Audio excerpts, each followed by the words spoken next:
Vamos con nuestras Biblias, por favor, a Génesis capítulo 43. Si alguien necesita una Biblia, por ahí hay una librería que se llama El Sembrador, venden unas muy bonitas. Mentira, aquí le podemos prestar una. Pero también, ¿no? No está por demás. Descargó todo. ¿Esta es la otra? Hay otra pila ahí.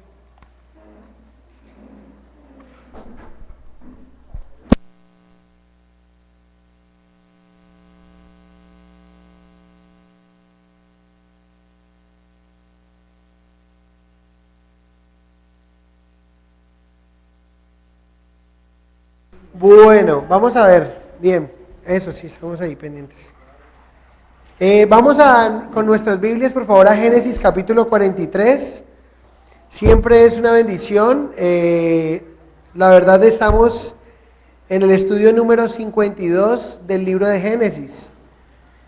Hemos pasado 52 horas, más o menos, estudiando este libro ya llevamos un año largo. Y ha sido una bendición muy chévere y espero que hoy también lo sea. Continuamos, la historia realmente me apasiona simplemente leerla y los invito a que la lean en casa y ustedes empiezan a leer el capítulo y no quieren parar y ya definitivamente se tienen que ir de largo hasta al capítulo 50 realmente, o un poco antes cuando ya Jacob los va a bendecir a sus hijos en el capítulo 49. Pero el resto es una narración de los hermanos de José y todo lo que el Señor está haciendo con ellos. Entonces, acompáñenme a leer Génesis capítulo 43, vamos a leer una parte y oramos, como siempre lo hacemos, y empezamos a estudiarlo. Los hermanos de José regresan con Benjamín, es el título que hay en mi Biblia. El hambre era grande en la tierra y aconteció que cuando acabaron de comer el trigo que trajeron de Egipto, les dijo su padre: volved y comprad para nosotros un poco de alimento. Respondió Judá diciendo: aquel varón nos protege.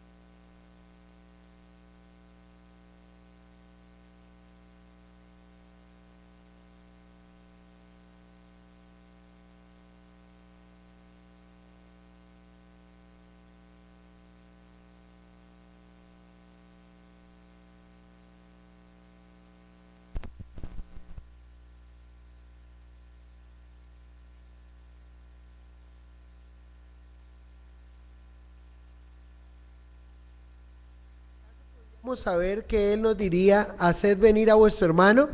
Entonces Judá dijo a Israel su padre: envía al joven conmigo y nos levantaremos e iremos a fin de que vivamos y no muramos nosotros y tú y nuestros niños. Yo te respondo por él, a mí me pedirás cuenta si yo no te lo vuelvo a traer, y si no lo pongo delante de ti, seré para ti culpable para siempre. Pues si no nos hubiéramos detenido, ciertamente hubiéramos ya vuelto 2 veces. Entonces Israel su padre respondió: pues, ¿qué? Así es, hacedlo. Tomad de lo mejor de la tierra en vuestros sacos y llevad a aquel varón un presente, un poco de bálsamo, un poco de miel, aromas, mirra y nueces y almendras. Tomad en vuestras manos doble cantidad de dinero y llevad en vuestra mano el dinero vuelto de las bocas de vuestros costales. Quizá fue equivocación.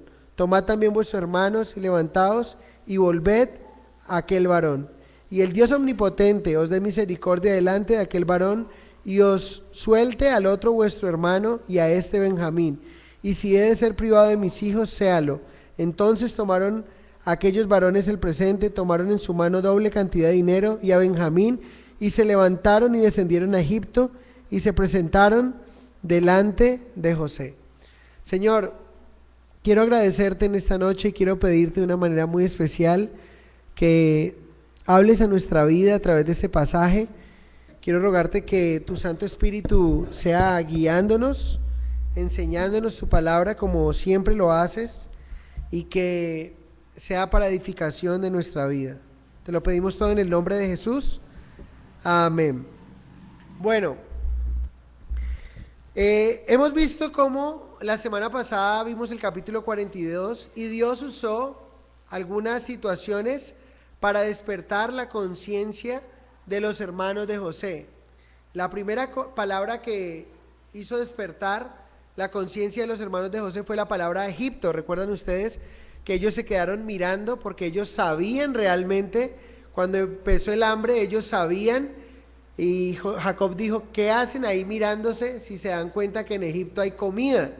La palabra Egipto les sonó porque ellos recuerdan que habían vendido a su hermano a unos madianitas que iban camino a Egipto, ¿sí? La otra palabra que les sonó a ellos fue cuando Jacob los envía y les dice que no iba a enviar a Benjamín porque no sea que le aconteciera lo mismo que le había acontecido, una desgracia a su hijo, dando a entender que su hijo había muerto por una desgracia de un animal, de una fiera del campo que lo había destrozado, cuando las fieras realmente eran sus propios hijos que habían hecho daño a su hermano. La otra también cosa que Dios usó para redarguir la mente de estos hombres fue la forma en que José los ha tratado a ellos. Los trató ásperamente, les dijo que eran unos espías y los hizo estar en la cárcel por un tiempo. Y hay uno de ellos que está ahí en la cárcel, se quedó, Simeón se ha quedado en la cárcel, mientras ellos vuelven y le dicen que la única forma que Simeón pueda volver con ellos es que le demuestren que el otro hermano que ellos dicen tener, lo lleven, lo presenten ante él y vuelvan a traer, y de esa manera pueden comprar alimento. Hasta ahí hemos quedado. Dios ha estado tocando la vida de esos hombres y sabemos que el Espíritu Santo sí está haciendo una obra en ellos, porque aunque han confesado su pecado, recuerden que lo han confesado solamente entre ellos, ¿sí? Cuando estuvieron en la cárcel todos pensaron de una, esto fue por lo que le hicimos a José. Ninguno dijo, por ejemplo Judá no dijo, esto fue por lo que le hicimos a Tamar, ¿sí? Leví y el otro no dijeron, eso fue por lo que le hicimos cuando matamos a todos los de Siquem, ¿sí? Ninguno está pensando, Rubén no dijo, esto fue cuando yo me acosté con la concubina de mi padre y deshonré el lecho de mi padre. Nadie está pensando en esos pecados.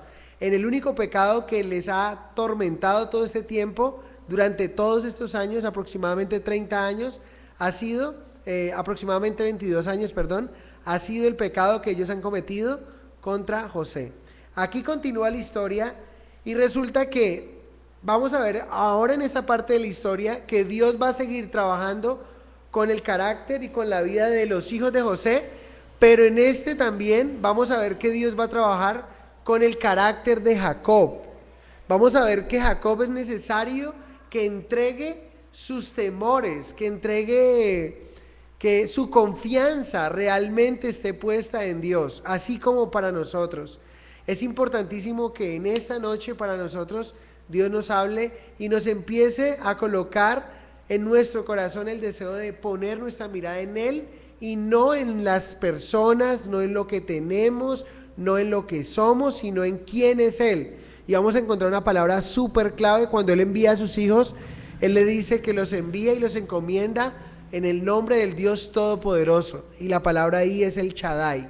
Es súper espectacular. ¿Saben? La primera aplicación para nosotros es esto: la importancia de nosotros poner nuestra mirada en el Señor, porque cualquier cosa que nos quite la mirada del Señor es idolatría. Y vamos a ver que de alguna manera Jacob amaba a Benjamín a tal punto que estaba, yo creo que de alguna manera idolatrando a ese hijo que tenía, ¿sí? Pero él se desprende realmente, y ustedes saben que eso generó un problema, así como ya había cometido el error con José. Miren cómo Dios empieza a trabajar con el carácter de Jacob. Aquí empieza a hacerlo, y es muy importante recordar que nunca la edad o sea, nunca podemos pensar las personas, por ejemplo, que están aquí, que son un poco más mayores que otros, no pueden pensar que ya Dios dejó de trabajar con ellos. Aquí vamos a ver cómo Jacob ya tiene ciertos años, pero Dios sigue trabajando con su carácter. Y esto me hace recordar, ¿saben qué pasaje? Filipenses capítulo 1, verso 6. El que comenzó la buena obra será fiel en completarla. Habían áreas en la vida de Jacob que debían ser puestas delante del Señor. Y una de esas áreas era la confianza plena en Dios. La historia de José con su familia se asemeja mucho a las parábolas que encontramos que Jesús usó en Lucas capítulo 15. Yo no sé si ustedes saben, pero las 3 parábolas que están en el capítulo 15 de Lucas hablan acerca de la misma situación. La oveja perdida, el dracma que se perdió y el hijo pródigo. Y en todas 3 algo se ha perdido, un alma se ha perdido, y cuando se encuentra es una bendición. Inmediatamente hay de alguna manera como esa felicidad por eso que se ha perdido, ¿sí? ¿Por qué les digo esto? ¿Por qué se parece mucho esta parábola con esta historia? Porque ustedes se van a dar cuenta que los hermanos de José realmente ni siquiera están interesados en encontrar a José, pero es José quien se va a mostrar a ellos. Y saben, se parece la historia de estas parábolas, se parece con la historia de Jesús y nosotros. Cuando menos nosotros quizás no estábamos tan interesados de encontrarnos con el Señor, pero Él nos encontró a nosotros cuando estábamos perdidos en nuestros delitos y pecados. Dios está usando a José de una manera muy especial para confrontar, para fortalecer y para de alguna manera hacer crecer el carácter de Jacob. Lo primero que vemos es que el hambre volvió a ser usada por Dios. Miren el verso 1 y el verso 2. El hambre era grande en la tierra, y aconteció que cuando acabaron de comer el trigo que trajeron de Egipto, les dijo su padre: volved y comprad para nosotros un poco de alimento. ¿Saben algo que está pasando aquí? El texto no nos dice cuánto tiempo pasó de la primera entrega de alimentos hasta la segunda entrega. ¿Y saben qué es lo tremendo? Que Jacob no ha hecho nada sabiendo que tiene un hijo que está preso en Egipto. Le dijeron: ¿y qué pasó? Dijo: no, el varón que nos atendió nos trató como espías, ellos contaron todo. Y nos dijo que la próxima vez que necesitáramos comida, tenemos que llevar a nuestro hermano Benjamín. Tenemos que llevar al menor. ¿Y saben qué está diciendo aquí el pasaje? Nos está diciendo que solamente esto vino a la mente, o Jacob solamente va a actuar cuando el hambre vuelve otra vez a la tierra. ¿Sí? O cuando el hambre vuelve a la tierra, no, recuerden, están en un periodo de hambre, es cuando los alimentos escasean, la provisión ha escaseado, y entonces aquí Jacob tiene que actuar. La falta de alimentos en la tierra es lo que Dios está usando para tratar con los hijos de Jacob, pero más con el mismo Jacob, quien estaba bien hasta que se le acabaron los alimentos. Jacob y sus hijos no están captando el plan de Dios, que era enviarlos a Egipto y reunirlos con José para ser alimentados de las despensas maravillosas que Dios tenía para ellos allá en Egipto. ¿Saben? Si usted y yo quizás estamos orando por algo, que Dios nos envíe ayuda en un momento de sufrimiento o dificultad, y Dios no le está mandando tan rápidamente como usted quisiera, tal vez es porque Dios lo está guiando a sus tesoros especiales. Puede que esté pasando lo mismo. ¿Ustedes creen que mientras él tenía la provisión aquí, él no estaba pensando: esta hambre tiene que pasar en algún momento? Aquí con esta provisión que tenemos para resistir mientras vuelve a haber alimento, y no vamos a tener que volver a Egipto, porque yo a mi hijo no lo voy a mandar por allá. No me importa qué pasa con Simeón, pero yo por allá no vuelvo. ¿Sí? Pero a veces, cuando Dios nos responde nuestras oraciones y el hambre llega y las situaciones difíciles llegan, y la respuesta que estamos esperando tan anheladamente no ha llegado, es quizá porque Dios quiere llevarnos hacia su especial tesoro. En este caso, Dios tenía preparado unas despensas para ellos. Entonces, otra cosa que veo aquí es que una de las formas incorrectas de nosotros muchas veces medir la espiritualidad o medir si estamos en una buena relación con Dios o no, ¿saben cuál es? Las tormentas. Muchas veces pensamos que porque no tenemos tormentas, todo está bien con Dios. Y eso fue lo que le pudo haber pasado a Jacob y a los hijos de Jacob. Pensaron que porque ya la tormenta había sido solucionada al ir a traer esa provisión, ya todo estaba bien con Dios. Pero ustedes saben que había un tema que había que solucionar de raíz, y era el tema de lo que ellos habían cometido con José. Recuerden, y el tema que Dios va a tratar con el corazón de Jacob, de confiar simplemente en Dios, de saber que Dios es todo suficiente, que así él tenga a su hijo Efraín, a su hijo Benjamín, que a él sí tenga sus 11 hijos o 10 hijos, o no los tenga, Dios es todo suficiente. Esa es la lección que va a aprender Jacob, y la aprende muy, muy chévere. Entonces, es posible que no estemos pasando el mejor tiempo con Dios y todo esté en calma. ¿Saben cómo se llama eso? Gracia de Dios. Es posible que tú estés teniendo alimentos en casa, es posible que no tengas situaciones económicas apremiantes, es posible que todo esté, entre comillas, funcionando bien, o sientas que no estás bajo una tormenta, pero, ¿saben? No significa que realmente todo esté bien, como tampoco significa que si hay tormentas, las cosas estén mal. A veces tratamos de medir la espiritualidad basado en las tormentas, como si Jesús hubiese dicho, y por las tormentas los conoceréis. Jesús dijo, Mateo dijo, y por sus frutos los conoceréis. A veces podemos ver a una persona en tormenta y decimos, eso debe ser que ha pecado, como les dijeron los amigos de Job a Job. Este man tuvo que haber cometido un pecado muy grave para que esté viviendo lo que esté viviendo. Error. La Biblia nos dice en el primer texto de Job que no había un varón como él, perfecto sobre la tierra, que andaba en los caminos de Dios. ¿Era verdad lo que sus amigos pensaban de él? No. Ahora, podemos ver a alguien con prosperidad y caminando y andando bien, y podemos decir, ¿qué es lo que este man está haciendo tan bien que le va tan bien? Otro error. ¿Me hago entender? ¿Cómo será la llavería de este man con Dios? ¿Cómo será la conexión que este hombre tiene con Dios? Para que todo esté bien y no lo vea y no esté en premuras de ninguna clase. Error. Eso se llama simplemente gracia. Como se llama gracia cuando todo está bien, cuando estamos bien con el Señor y todo está en calma por la gloria de Dios, también se llama gracia. ¿Sí? No es por lo que merecemos, sino por su gracia. Entonces a veces tratamos de calificar situaciones, y Jesús nos dijo fue, por sus frutos los conoceréis. No por sus tribulaciones, no por sus tormentas.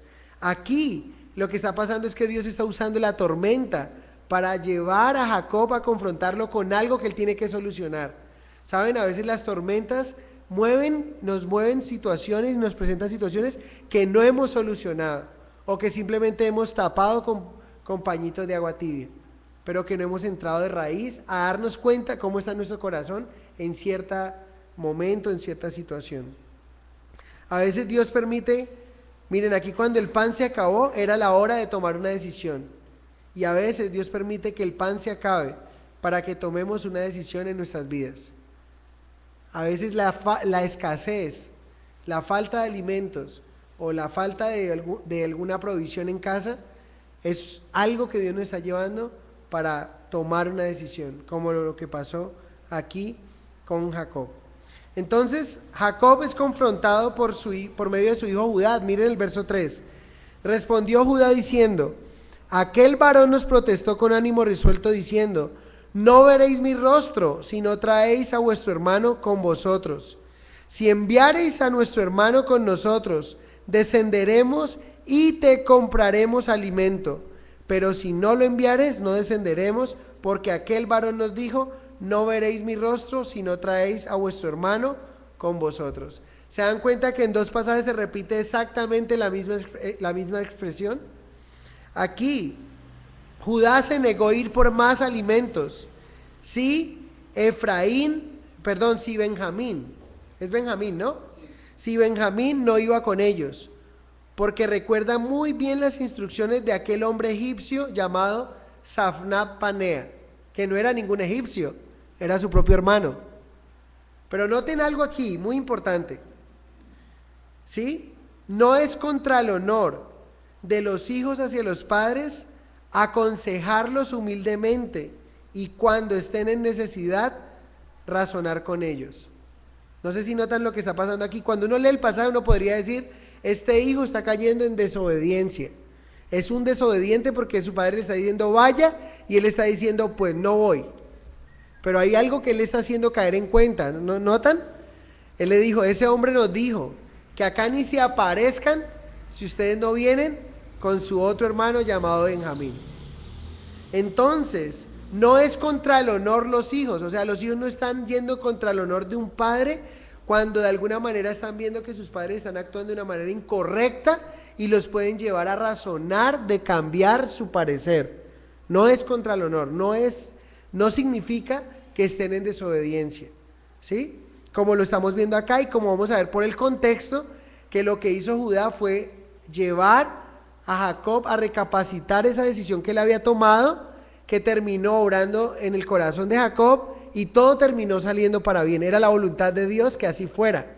¿Sí me hago entender? Lo que Judá está haciendo aquí es muy importante. Ahora, también podríamos decir que la misma facilidad con la que Judá recordó la instrucción dada por el egipcio, entre comillas egipcio, porque José se ha presentado como un egipcio, pero es su hermano, es judío, es hebreo, ¿sí?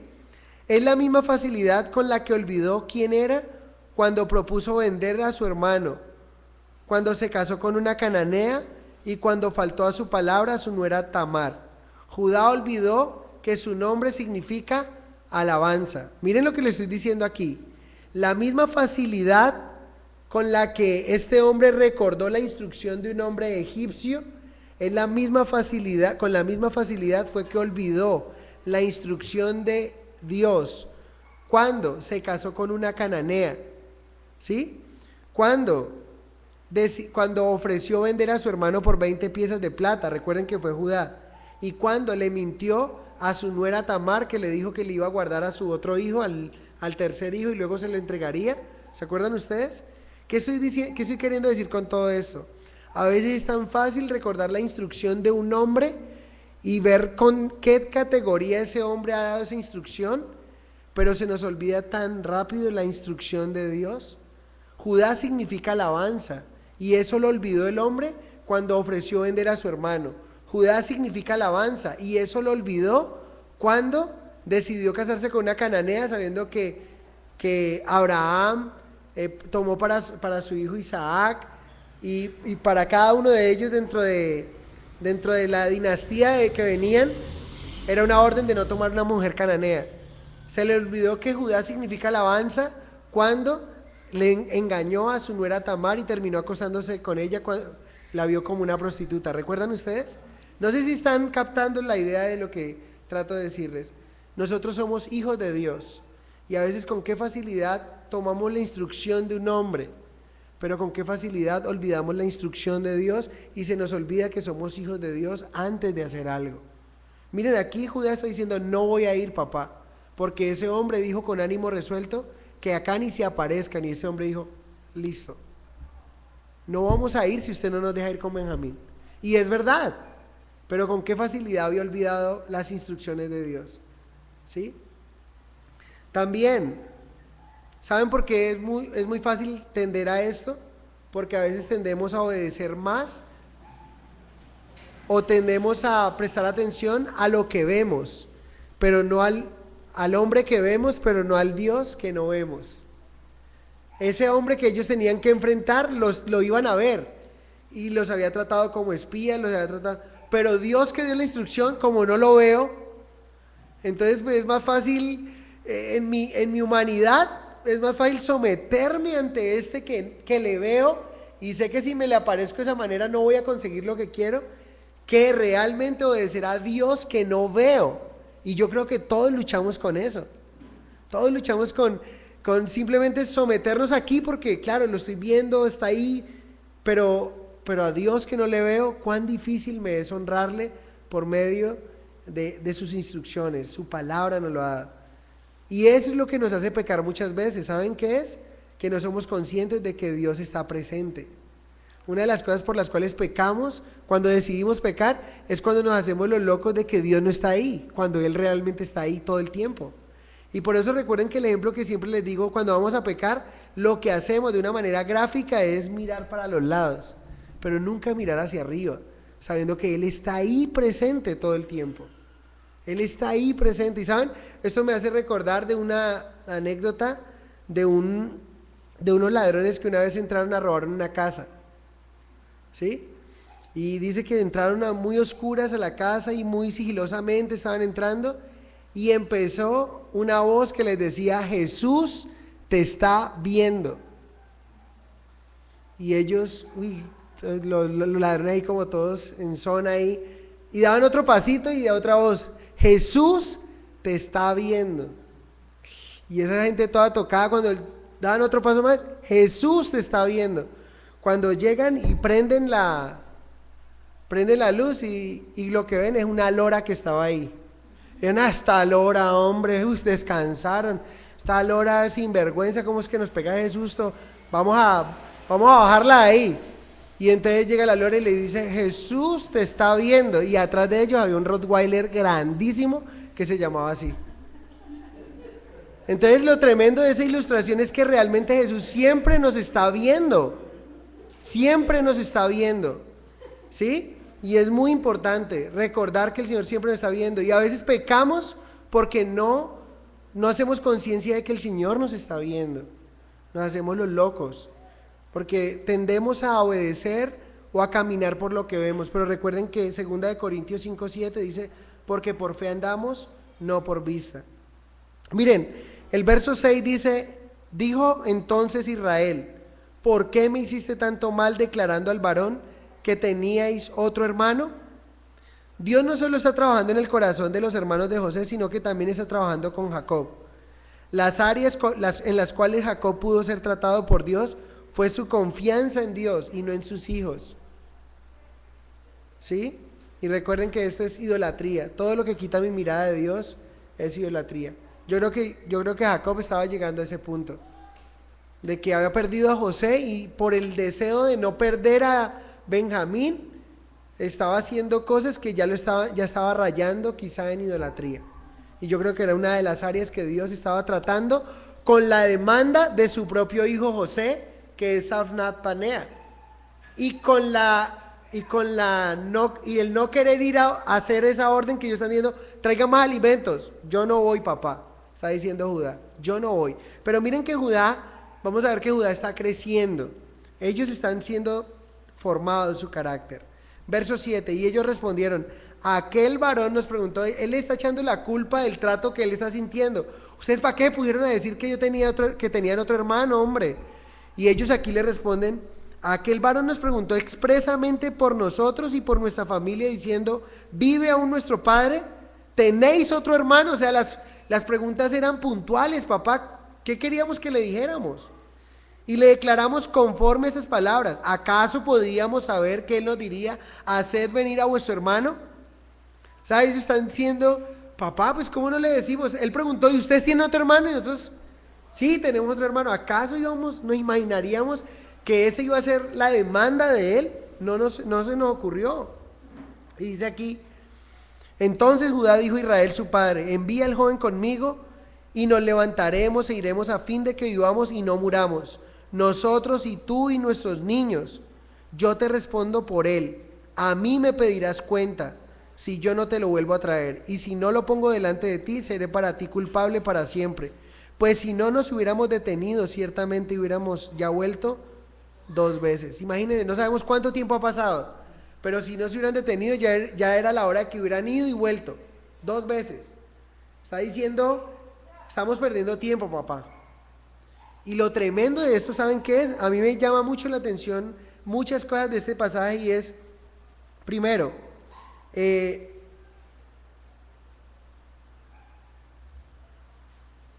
aquí es la primera cosa buena que vemos haciendo en Judá. Anteriormente, noten eso, Satanás pudo haber dirigido su ataque en contra de José, usando a Judá y a sus hermanos, porque quizá creía que José era quien llevaría en sus lomos al Mesías. Pero para este punto Dios no había revelado cuál de los 12 sería el que llevaría en sus lomos al Mesías. No sé si me hago entender. Satanás había usado a los hermanos de José para que arremetieran contra él. Entre ellos estaba Judá, quien dijo: véndanlo. Quizá porque Satanás pensaba, al ver que José soñaba, al ver que José tenía todas estas cosas de ese niño bueno, de ese niño de Dios, de ese varón de Dios, quizás Satanás estaba pensando. Recuerden que la lucha que Satanás ha tenido desde que Dios sacó a Adán y a Eva desde el huerto del Edén, ha sido la lucha, porque cuando le dijo a la mujer, le dijo: la simiente de la mujer te dará un golpe en la cabeza y tú le herirás en el calcañar. Siempre Satanás ha visto cuando Eva tuvo el primer hijo, dijo: va a ser este, y por eso pasó lo que pasó con Caín y Abel. Siempre ha querido entorpecer de alguna manera. Él dijo: es la forma en que yo voy a destruir al Mesías. Y él pensó que quizá si atacaba a José, si destruía a José, es posible. Dice: ya esa es la forma de quitarme esa profecía que estaba allí. Pero hasta este punto, noten algo, hasta este punto era de los lomos de Abraham, de la simiente de Abraham, pero luego Abraham, Isaac, Jacob, las 12 tribus. ¿De cuál de estos 12 es? Todavía no se sabe. ¿Saben cuándo lo sabremos? En el capítulo 49 de Génesis, cuando Jacob empieza a bendecir a sus hijos. Cuando llega a Judá, dice que su cetro será cetro o sea, que nadie le quitará el cetro de justicia, de equidad, que lo adorarán sus hermanos. O sea, empieza a hablar proféticamente, habla hasta del asno que hemos estado viendo, del pollino aquel que hemos estado viendo en Marcos capítulo 11, habla allí. Es una manera maravillosa. Entonces, lo que quiero decirles es la primera cosa buena que hace Judá.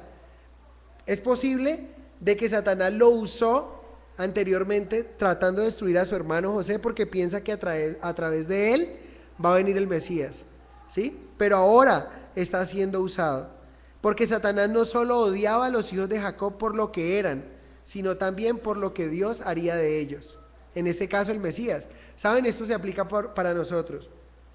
Satanás dirige el mismo tipo de odio contra los creyentes de hoy, no solo por lo que somos, sino por lo que Dios puede hacer a través de nosotros. Por eso es que Satanás nos odia. ¿Por qué nos odia? No simplemente por lo que somos. ¿Qué somos? Hijos de Dios, pero también por los alcances que podemos tener siendo usados por Dios. Y uno de los alcances es que vamos a afectar terriblemente su reino, vamos a afectar terriblemente su principado y también nuestro destino. Es diferente y Él lo conoce. Él quiere destruirlo y por eso nos odia. Miren, Judá está creciendo y lo podemos afirmar. ¿Saben por qué? Porque hemos visto a Judá en el pasado. Hemos visto a un Judá con un corazón perverso en el pasado, pero vemos a un Judá ahorita que está diciendo: ¿cómo saber realmente si lo que Judá está diciendo a su papá: papá, déjeme ir a Benjamín, y si yo no le respondo por Benjamín y si no lo vuelvo a traer, yo seré culpable de esto por siempre delante suyo? ¿Cómo sabemos si esto es verdad o simplemente son unas palabras bonitas que Judá está diciendo? ¿Saben cómo? El próximo capítulo lo vamos a encontrar. En el capítulo 44, verso 33, cuando José de una manera esconde o le manda a poner su copa en el saco del animalito que llevaba, donde Benjamín llevaba la comida, y lo hace detener y dice: en el que esté mi copa, ese va a quedar siervo para mí, va a ser mi siervo. Judá sale al frente y le dice: no, señor, yo le prometí a mi papá y haga lo que sea, pero a mi hermano lo deja ir y a mí póngame. Lo que no hizo en su momento cuando iban a vender a José. ¿Sí me hago entender? Entonces estamos viendo que no eran simplemente palabras bonitas. Este hombre está creciendo, está siendo confrontado por el Señor. Hay un fruto de arrepentimiento y Judá ha aprendido de su pasado. Aquí hay algo, y es: aceptar y cumplir con las responsabilidades es difícil. Judá está comprometiéndose con algo, lo vamos a ver que lo va a cumplir, pero una aplicación es: aceptar y cumplir con las responsabilidades es difícil, pero eso fortalece el carácter y la confianza y gana el respeto de los demás. ¿Saben? Cuando nosotros realmente aceptamos y cumplimos las responsabilidades, aunque nos cueste, hay algo que mi hermano me me ha venido diciendo y me pareció muy chévere. Me dice, vengo trabajando en algo de mi carácter y es que si le digo a alguien sí, sí. Y si le digo a alguien no, no. Cuésteme lo que me cueste, así pierda plata. Y eso es tremendo, si es un negocio así pierda plata, pero dije sí, hago lo que sea, pero quiero llegar allá a no ser de que pase algo. Y saben, en ese carácter nosotros, Santiago lo dice, que nuestro sí sea sí y nuestro no sea no. ¿Sí? Que no seamos inconstantes, que no seamos de doble ánimo, sino que digamos, voy. Y saben, alguien decía, que nosotros seamos tan predecibles para algo así, que seamos puntuales y seamos tan predecibles que si el día que no vayamos, ese día nos manden flores.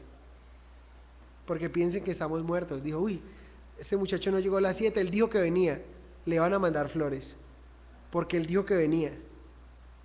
Tremendo, pero saben, a veces como cristianos somos predecibles, pero para el mal. Listo, estamos listos, todos montados en el carro, nos vamos. ¿Quién falta? Fulanito de tal. Ni lo esperemos, arranquemos, que no viene. Predecibles para el mal. ¿Dónde está su palabra? Y aquí lo que estamos aprendiendo es aceptar y cumplir con las responsabilidades. Es difícil. A veces se nos van a meter cualquier cantidad de cosas. Él se comprometió de llevar y traer a su hermano. ¿Y qué se le va a meter más adelante? Eso lo vamos a ver en el próximo capítulo. Se le va a meter una decisión de José que le va a decir, este muchacho de aquí no se mueve, se queda. Y él dice, no se queda. Pues se queda, pues no se queda. Difícil, pero se hace respetar su carácter y uno dice, wow, este hombre es de armas tomar, este hombre es... Pero una persona que dice algo y no, es muy complicado, es muy complicado. Y como hijos de Dios, que nuestra palabra sea, nuestro sí sea sí y nuestro no sea no. Qué pena, ese es mi celular. Ponelo en, Mateo, pon en... Esta vez escapé de ponerlo en silencio. Bueno, miren Jacob aquí. Aquí vemos también que Judá hace caer en cuenta a su padre del error que está cometiendo con sabiduría. ¿Saben por qué? Porque Jacob le está diciendo algo, Judá le está diciendo algo tan sencillo como esto a su padre. Le está diciendo, si no vamos por pan, o sea, si no vamos con Benjamín, no vamos a ir por pan. Y todos vamos a morir, incluso Benjamín, el hijo que usted ama tanto, y usted también. Así es sencillo.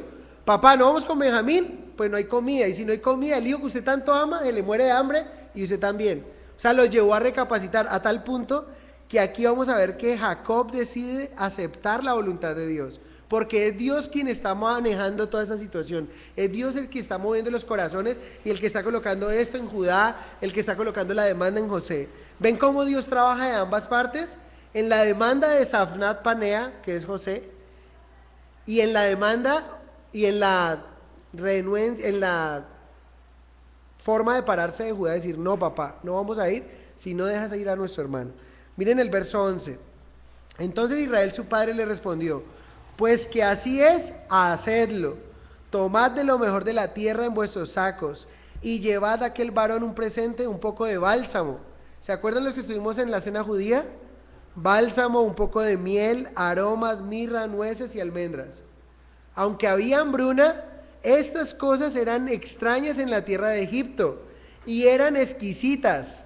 Pero ellos, mientras ellos tenían el lujo, los de acá tenían lujo, los de acá tenían la comida necesaria para poder vivir. ¿Sí? Ellos tenían cosas que eran lujosas y exquisitas, frutos secos, miel. ¿Se acuerdan los que estuvimos en cena judía? Qué lindo, ¿no? Un bálsamo. Y aquí vamos a ver cómo Jacob decide aceptar la voluntad de Dios, pero una palabra que no está aquí es resignación. No quiero que veamos a un Jacob resignado.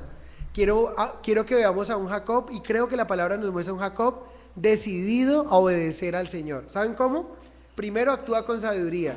Bueno, pues si van a ir donde ese señor que ustedes me han dicho que los trató mal, que les metió en la cárcel, que les dijo que ustedes son espías, pues vamos a ver lo siguiente: cojan lo mejor de la tierra y por favor se lo llevan. Entregar un presente era una forma, recuerdan, regalos de hospitalidad y cosas de eso, era una forma de presentar, y de alguna manera lo que está haciendo de una manera sabia Israel, Jacob, es que está yendo y está colocando que sus hijos halle gracia delante de este hombre que se ha portado tan mal con ellos y le ha pedido tal demanda que le está doliendo en su corazón. ¿Sí? Muy importante. Esta regla es una regla de oro que Jesús nos enseñó cuando tenemos que enfrentarnos con la gente. Está en Mateo 7:12. Así que todas las cosas que queráis que los hombres hagan con vosotros, así también haced con vosotros, con ellos, porque eso es la ley y los profetas. Miren que este pasaje, hay gente que ha tomado este pasaje y lo han convertido en algo negativo. ¿Y saben cómo lo hace? Hay gente del mundo que copia las cosas de la Biblia y las pone en calcomanías y todo, pero distorsionado. Entonces está el tipo de la buceta que todos los días lo van a madrear, le van a ir de todo. Entonces pone, que Dios le conceda a usted el doble de lo que me conceda a mí. Y usted en el carro así viendo al tipo ahí, y usted con ganas, el del mundo con ganas de madrearlo, y apenas ve eso, y dice, no, yo no quiero que me conceda el doble. Pero miren que ese pasaje, ¿y saben dónde lo toman? Lo toman de aquí, pero distorsionado, porque lo toman pasivo.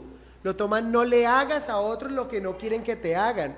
Y la Biblia nos dice ve y haz a otros como quieres que te traten. Te trataron mal, pues llévales miel, llévale almendrita, llévale tal bálsamo y dile cómo la ha pasado, Señor. Aquí venimos nuevamente y lleve dinero y todo el tema. ¿Sí o no? Sabiduría.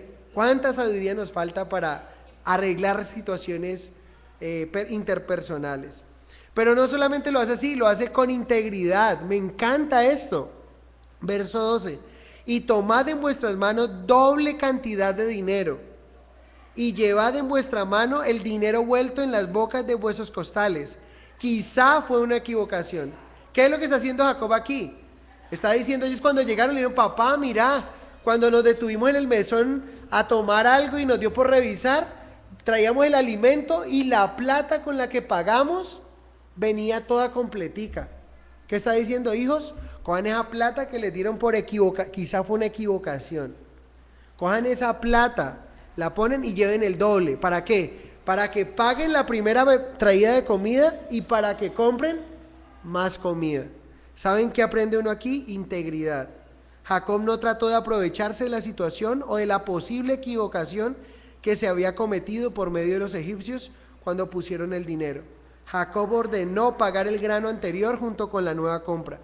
¿Saben algo? Se comportó con integridad y pagó lo que compró independientemente de si tenía que hacerlo o no. ¿Sabemos que Jacob ha aprendido esto? Sí, miren que hay algo que Jacob no ha aprendido en larga carrera de su vida, y es cómo desprenderse de sus hijos. Pero lo que sí había aprendido Jacob era a no ser más un engañador, porque a él sí que se la hicieron cambiándole el sueldo 7 veces con su tío Labán. Y él dijo, quizá fue una equivocación, me dan el favor y llevan la plata de lo que no les cobraron, más la otra plata. Integridad. Pregunta que tengo para ti en esta noche. ¿Cómo está tu integridad? Quizá tu escasez es por falta de integridad. ¿Hay integridad en nuestro corazón? ¿Cómo estamos haciendo nuestros asuntos? ¿Cómo estamos haciendo nuestros negocios? ¿Cómo estamos siendo empleados con nuestros jefes? ¿Cómo estamos? ¿Estamos siendo íntegros? ¿Cómo está? ¿Qué hacemos cuando sabemos que alguien se ha equivocado dándonos más dinero? De uy, qué bendición. ¿Sí? Qué bendición sota, Señor. O decimos, hey, mira, así me dé cuenta y me tengo que volverme al otro día. Puede ser que no me vuelva en el momento, pasaron meses, pero dijeron, me llevan esa plata para allá. No sea que haya sido una equivocación y puedan... Pero ¿saben lo más lindo? Por eso les digo, no fue resignación, digo, sí, váyanse, y ya me despido de mi hijo, ¿y qué será de él? No, está diciendo, vayan esto, lleven también dinero, pero aquí vemos que actúa con fe. Tomad también a vuestro hermano, y levantaos y volved a aquel varón. Está actuando con determinación y con fe. No dejó ir a Benjamín. No dejar ir a Benjamín era hacer lo bueno, pero dejarlo ir era hacer lo perfecto según el plan de Dios. No dejar ir a Benjamín era hacer lo bueno, ¿sí? Porque era cambiar uno por el otro, y si tengo que escoger, pues este que amo y este que ha vivido menos y este que es el menor, el otro ha vivido más. No dejarlo ir era bueno, parece bueno que arriesgarlo, pero dejarlo ir era lo perfecto delante de Dios. ¿Saben? No basta con hacer lo bueno, es necesario que hagamos lo perfecto. Necesitamos discernir la voz de Dios en situaciones como esas y cuán difícil es. Señor, ¿lo dejo ir o no lo dejo ir? También pongámonos en la situación. Dejarlo ir, estaba pensando, era que a ese tipo le diera por ahorita así, cogerlos a todos y hasta perderlos a todos. Perder a su hijo que más ama, pero no dejarlo ir, quizá era algo bueno, pero él estaba haciendo lo perfecto delante de Dios. ¿Saben? Hay una expresión muy común que aunque dice una verdad, no siempre es la voluntad de Dios. Y es mejor un pájaro en mano que 100 volando. ¿Y saben de dónde nace esa expresión? Esa expresión nace del no querer asumir riesgos en la vida. Y a veces la voluntad de Dios nos va a llevar a no asumir un riesgo y te dice, hey, quédate con ese pájaro que tienes allí. Disfrútalo. No estés codiciando lo que no tienes. Pero en algunas veces, ¿sabes qué tienes que hacer? Dejarlo ir y saber que Dios va a hacer algo. Tenaz, pero es fe, porque lo dejo ir y yo ya aquí tengo algo seguro, tengo a mi hijito que tanto amo, pero lo tengo que dejar ir para poder ver venir a todos mis hijos como era el plan de Dios. Ver a todos sus hijos ser bendecido con la provisión que Dios iba a dar. Tremendo, ¿no? Mientras Jacob estaba reteniendo a Benjamín, él estaba dejando a Simeón en casa de Faraón. Y como padre, un día tendría que responder por ambos hijos. Como padres aprendamos este principio. Vamos a tener que responder no por un hijo. Si tengo uno, por un hijo voy a tener que responder. Pero si soy padre de 4, tengo que responder por 4 de ellos. No por el que más me gusta, no por el que me hace el trabajo más fácil. Tengo que responderle al Señor por los 4. Su decisión es su decisión, pero ¿cuál era la mía? La decisión de él era que si no deja a Benjamín, ir a Benjamín no recupera a Simeón. ¿Sí o no? Pero fue fe y actuó con esa fe en el Señor. Jacob pudo haber pensado que si tuviera que escoger entre sus 2 hijos sería mejor salvar al menor. Entonces un padre de Dios debe tomar decisiones que favorezcan a todos sus hijos y no solo a uno de ellos o a él mismo. Como hombres de Dios debemos de tomar decisiones que favorezcan a nuestra familia, a nuestros hijos, no solamente a uno de ellos, o que me están favoreciendo solamente a mí. ¿Sí? A veces va a parecer para nuestros hijos que es así, pero que no lo sea realmente, sino que es lo que Dios nos está llevando a hacer.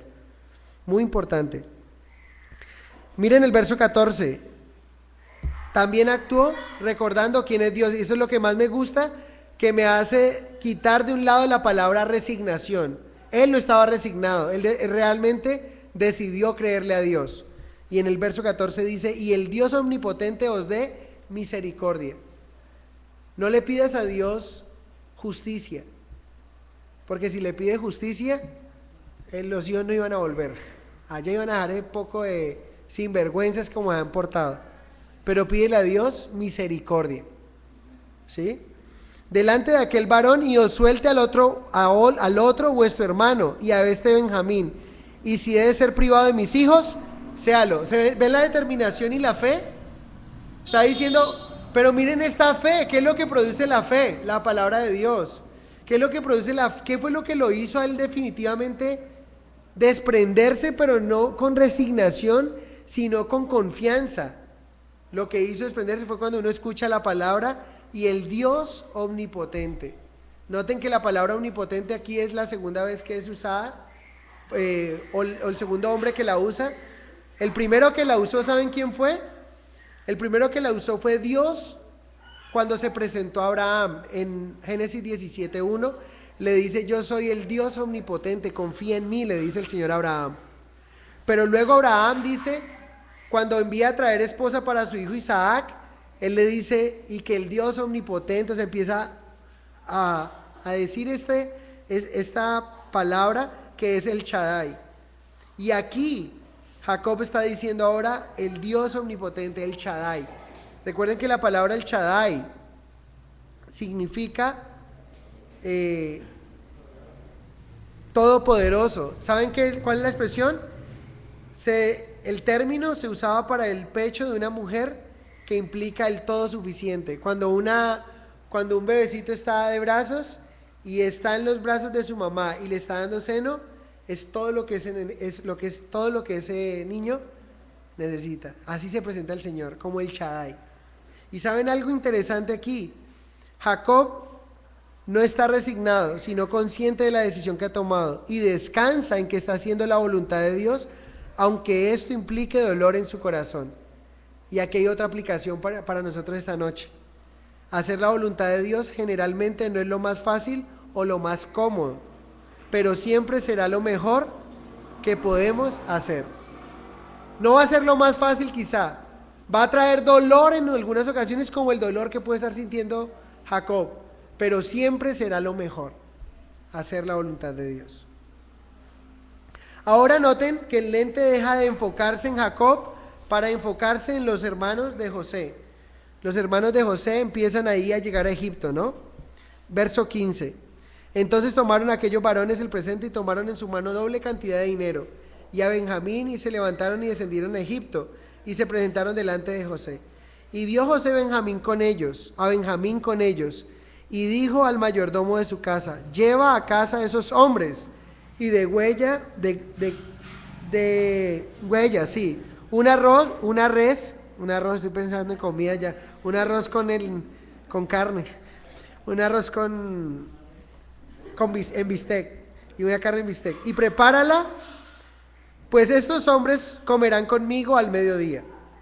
E hizo el hombre como José dijo, y llevó a los hombres a casa de José. Entonces aquellos hombres tuvieron temor cuando fueron llevados a casa de José, y decían, miren lo que la conciencia sigue trabajando en ellos: por dinero que fue devuelto en nuestros costales la primera vez, nos han traído aquí para tenderlos lazo y atacarnos y tomarnos por siervos a nosotros y a nuestros asnos. Sintieron temor. ¿Por qué sintieron temor? Porque hay algo en ellos que sienten que algo ha ocurrido también, y Dios está trabajando con ellos. Verso 19. ¿Saben cómo es lo lindo de acá? Miren, noten el contraste. La primera vez que fueron y se encontraron con José, fueron tratados ásperamente, dice, y les habló. Dice que cuando él los vio, en su corazón, él recordó cuando se arrodillaron ante él se acordó del sueño. Pero recuerden lo que veíamos la semana pasada. Dice, aunque recordó el sueño, él empezó un trabajo con ellos, y ese trabajo fue tratarlos ásperamente, para llevarlos a una convicción, no para bien de José, sino para bien de ellos. Lo que quiere hacer José con todo el trato que les va a dar ahora es realmente saber si ellos han cambiado o simplemente siguen siendo los mismos que fueron sordos a la voz de dolor, de esa exclamación de necesidad que él les dio a ellos, que ellos no quisieron oír. Y entonces José empieza a trabajarlos, ¿no? Entonces los llevan a casa, pero noten algo: la otra vez fue ásperamente, ahorita los recibe en la casa con hospitalidad. Y se acercaron al mayordomo de la casa de José y le hablaron a la entrada de la casa y dijeron: ay, Señor nuestro, nosotros en realidad de verdad descendimos al principio a comprar alimentos, y aconteció que cuando llegamos al mesón y abrimos nuestros costales, he aquí el dinero de cada uno estaba en la boca de su costal, nuestro dinero en su justo peso, y lo hemos vuelto a traer con nosotros. Hemos también traído en nuestras manos otro dinero para comprar alimentos. Nosotros no sabemos quién haya puesto nuestro dinero en nuestros costales. O sea, ellos están diciendo: ve, aquí no sabemos cómo llegó eso allá, pero aquí lo queremos devolver. Él respondió: paz a vosotros. Este es el mayordomo de la casa de José. Paz a vosotros, no temáis, vuestro Dios y el Dios de vuestro Padre os dio el tesoro en vuestros costales. Yo recibí vuestro dinero. Y sacó a Simeón a ellos, y llevó a aquel varón a los hombres a casa de José, y les dio agua, y lavaron sus pies, y les dio de comer a sus asnos. ¿Recuerdan? Cena judía, lavaron sus pies.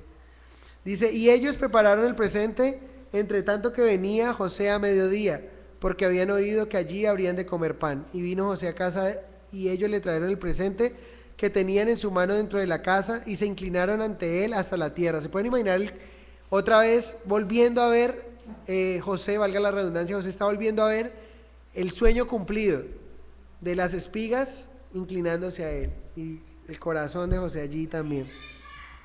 Y dice, entonces le pregunté a José, ¿cómo estaban? ¿Cómo estaban? Y dijo, vuestro padre, el anciano que dijiste, ¿lo pasa bien? ¿Vive todavía? Ellos respondieron, vive. Bien, va a tu siervo nuestro padre, aún vive. Y se inclinaron y hicieron reverencia otra vez. Y alzando José sus ojos, vio al menor, de quien, vio a Benjamín su hermano, hijo de su madre, y dijo, ¿es este vuestro hermano menor de quien me hablasteis? Y dijo, Dios tenga misericordia de ti, hijo mío. Entonces José se apresuró porque se conmovieron sus entrañas a causa de su hermano y buscó donde llorar. Y entró en su cámara y lloró allí. Recuerden que José no está disfrutando, José no está cómodo llevándolos al punto donde lo está llevando, ¿no? Él no está como feliz, disfrutando de la angustia que ellos están viviendo. Él está también sufriendo, pero está enseñándoles a través de toda esa situación y sabe que Dios lo está guiando. Entonces, los hermanos de José recibieron bendiciones de amor y bondad de José, sin saber quién era. Una aplicación aquí es: de la misma manera Dios derrama el amor y la bendición sobre el hombre, aun cuando el hombre no sabe de quién viene la bendición. ¿Cuántas personas reciben la bendición de Dios, pero no saben de dónde viene? Ellos creen que es de ellos, del esfuerzo de sus manos. Verso 31, fueron recibidos con un banquete. O sea que el trato aquí está siendo duro, pero realmente con amor, ¿sí? Es con amor, pero ellos están siendo trabajados ahí tremendamente. Y lavó su rostro y salió y se contuvo y dijo, poned pan. Y pusieron para él aparte y separadamente para ellos, y aparte para los egipcios que con él comían. Porque los egipcios no pueden comer pan con los hebreos, lo cual es abominación a los egipcios. Bueno, Egipto era una de las ciudades más racistas del mundo. Los egipcios creían que venían de los dioses y todos los demás pueblos provenían de orígenes menores.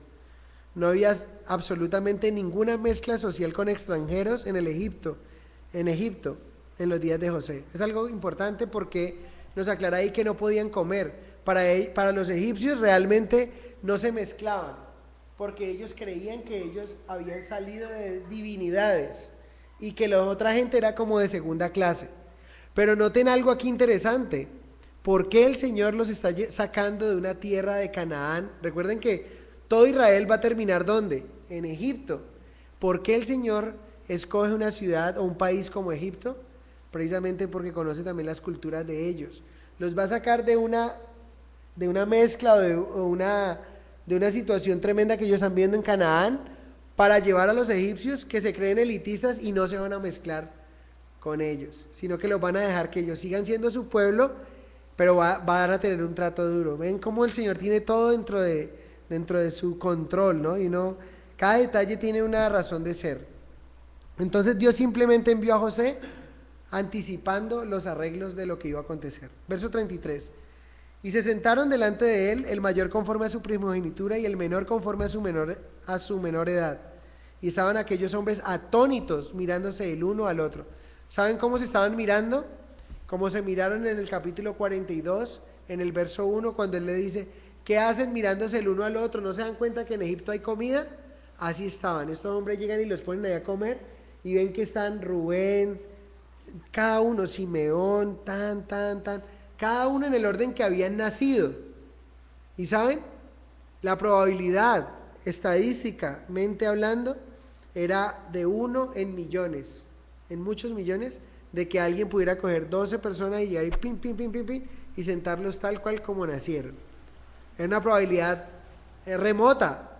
Y ellos están mirando y dicen, ¿qué está pasando aquí? ¿Por qué no sientan a cada uno de acuerdo a cómo hemos nacido?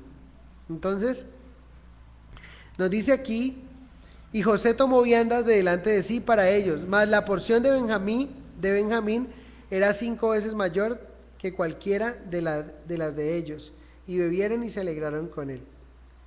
Es posible que José quiera ver si había un cambio en el corazón de sus hermanos, o si eran los mismos hombres que le habían entregado a él, que le habían vendido. Con todo, él está viendo toda su motivación al pedir en Benjamín. Tremendo. Él está viendo si realmente lo traen o le iban a hacer lo mismo que le hicieron a su hermano, a él, cuando lo vendieron, si realmente lo traían, y le está colocando cinco 5 veces más que a todos, para ver quizá, algún comentarista dice, quizá es para ver la reacción de ellos, para ver si en realidad han cambiado ese sentimiento tan tremendo que han tenido un hermano con el otro, como cuando el padre le regaló a él la túnica y todos querían comérselo como víboras. Aquí el tema es, le ponen 5 veces más y están mirando ¿y por qué a él más? ¿Sí? Es lo que quizá puede estar. José está haciendo cada cosa de una manera muy inteligente hasta antes de presentarse a ellos, pero es porque los está mirando, está viendo realmente si ha habido un cambio y efectivamente ellos están aprendiendo y el Señor les está tratando su corazón. El trabajo con su conciencia continúa hasta que José se presenta a ellos y realmente hay ese momento de encuentro. Entonces, chévere, ¿no? Como pienso que el Señor está trabajando en la familia de Jacob, con sus hijos incluidos. Vemos cómo trabajó en el corazón de Jacob, ¿no? Desprenderse de lo que más amaba. Pero cuando se desprendió, vino la palabra maravillosa que le hizo fácil hacerlo realmente, con dolor, pero lo hizo de corazón, cuando dice: el Shaddai, el Dios Todopoderoso, tenga misericordia de ustedes. ¿Estamos dispuestos, hermanos, a soltar lo que Dios nos esté pidiendo en esta noche? ¿Qué es lo que el Señor te está pidiendo a ti en esta noche? Que te desprendas y que tú puedas hacerlo con confianza y depender realmente del Señor. Con Juan David veíamos en los hombres un tema muy chévere, el martes de hombres, y ese tema es un tema que nunca podré olvidar. Su nombre era, lo acabo de olvidar, inflexible. Mentira, es molestando. El nombre era inflexible y lo lindo, hablaba de en qué cosas debemos de ser inflexibles y en qué otras cosas debemos de ser realmente flexibles o no deberíamos de ser, o deberíamos de ser inflexibles, ¿sí? Como en escuchar la voz de Dios. Y Juan David nos decía un pensamiento tan chévere que es recordar eso. Yo creo que Jacob llegó a esa conclusión.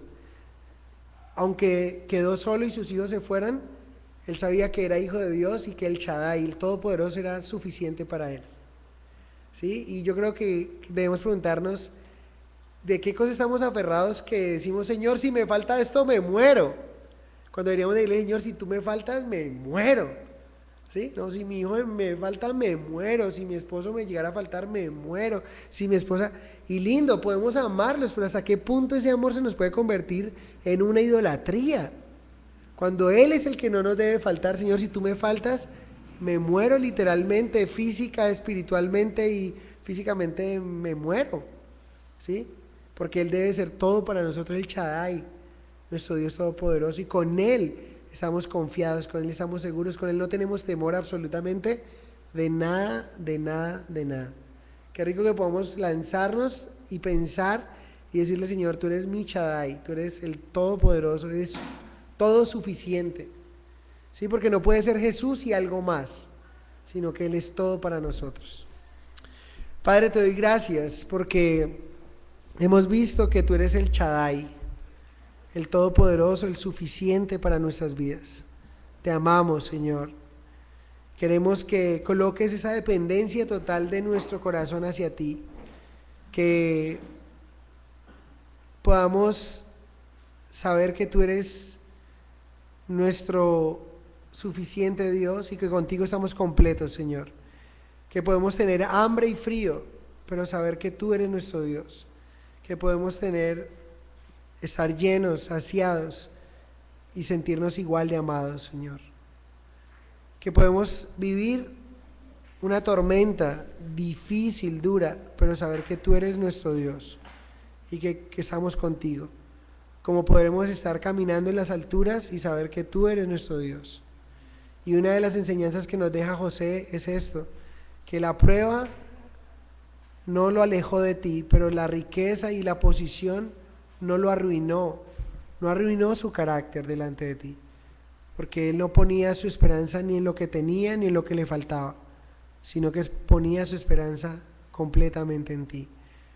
Que nosotros también podamos colocar nuestra esperanza en ti, Señor. A veces es difícil, A veces es más fácil escuchar la voz de los hombres porque los vemos, los tocamos, pero a veces es difícil, Señor, creerte a ti cuando no te vemos. Pero ayúdanos a recordar que tú estás ahí todo el tiempo, nos ves todo el tiempo. Cuando estamos almorzando, estás ahí con nosotros. Cuando estamos en nuestro dormitorio, allí tú estás, Señor. Cuando vamos para el trabajo, tú estás allí, Señor. De cada detalle te das cuenta de nosotros, Señor. Sabes si somos unos aquí y otros fuera. Tú lo sabes todo, Señor, y a ti nadie puede ocultarse de tu mirada. Y ayúdanos a recordarlo, Dios, porque eso nos ayuda a tener confianza en quien hemos creído. Te amamos, te adoramos y ruego, Señor, que seas todo suficiente para mis hermanos, aquellos que están pasando dificultad, aquellos que están viviendo una dificultad con sus familiares o tienen a un familiar a punto quizá de morir. Señor, que tú seas suficiente para cada situación de nuestras vidas, que tú seas suficiente para nuestra alma, para nuestro corazón, y que aunque traiga dolor, situaciones que vivimos, podamos recordar que mientras tú estés, Señor, todo está bien. Mientras tú estés con nosotros, ¿quién contra nosotros? Gracias, mi amado Rey. Gracias, mi amado Señor. Abre las ventanas de los cielos y trae tu bendición a nuestros hogares también. Te lo pedimos en el nombre de tu Hijo amado Jesucristo y te adoramos. Amén. Bueno, mis amados hermanos, súper lindo, ¿no? Cada principio que podemos extraer de un pasaje que es una narración, una historia real, pero tantas verdades que podemos extraer de ahí. Que tengan una feliz noche. Si han guardado sus diezmos, sus ofrendas, deposítenlos en el alfolí con amor para el Señor. Y que tengan una feliz noche.